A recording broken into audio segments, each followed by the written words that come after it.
side na yun, yung may lantang yun. Nandun kasi yung bilyan ng alak.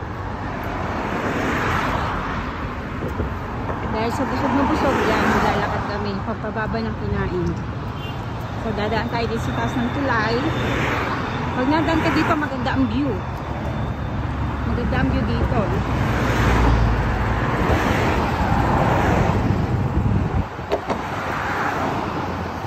So maraming turista ang nadaan dito sa tulay nito. Papunta dito, papunta dito sa kabila yung may hotel na yun. Lalakad lang sila.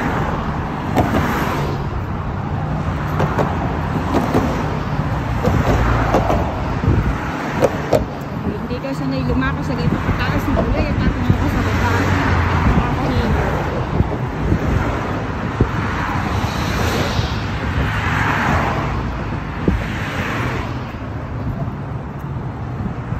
So ito yung pinaka-the best scenes dito. Naakit ka sa tulay ng Ras El Khaimah.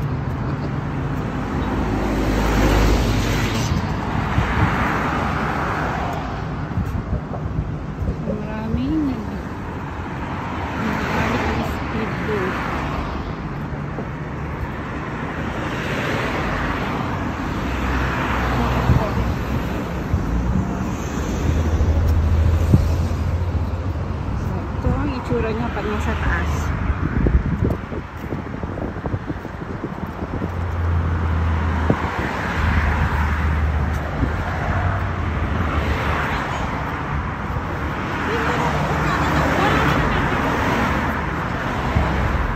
Mas maganda sa gitna. So nandito tayo sa right side.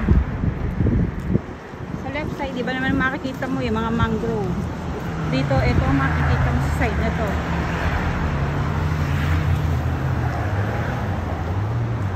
Handaan, baka maano. Nalaglag yung aking cellphone.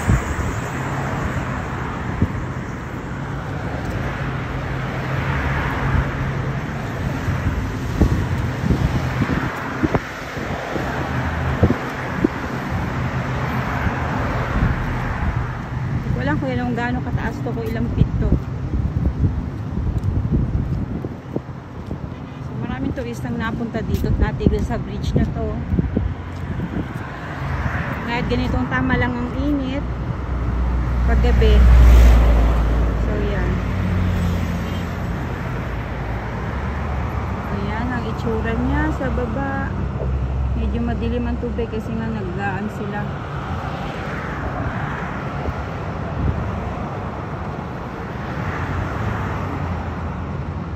So may rentahan doon sa side na yun. Ayun ang rentahan niya.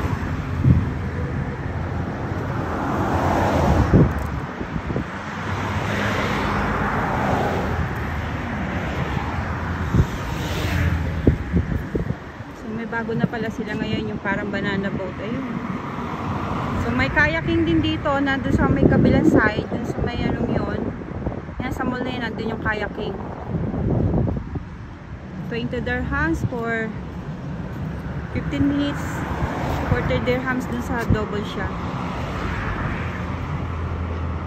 Parang nakalimutan ko tawag dyan sa ginamit natin dati.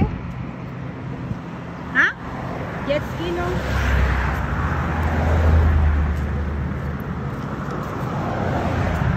So ayun ang rentahan ng jet ski. Sa tabi no, nandun yung market, vegetable market. So mamaya kung kami pupunta yun sa may barkong yun, kasi nandun yung bilihan ng alak. May lakarin lang namin mag-asawa.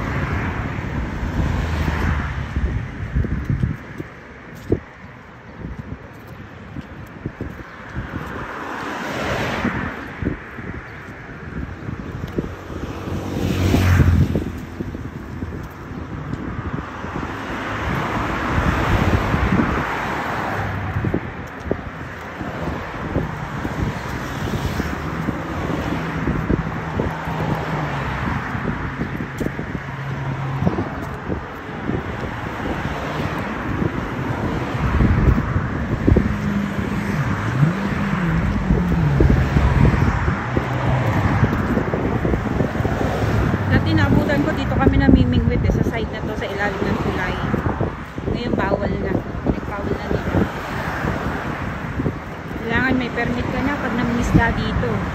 Dati nun free kahit saan side lang. Ngayon wala na. Kailangan may permit ka na. Bibili ka na ng permit. Dahil pag wala, hulihin ka nila. Sana ganun din sa Pinas, no? Laging may permit.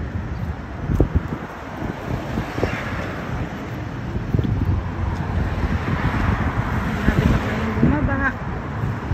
Paano ko yung tulay? So, yun yung kabilang side doon. Mangrove ang makikita mo doon. Right side siya.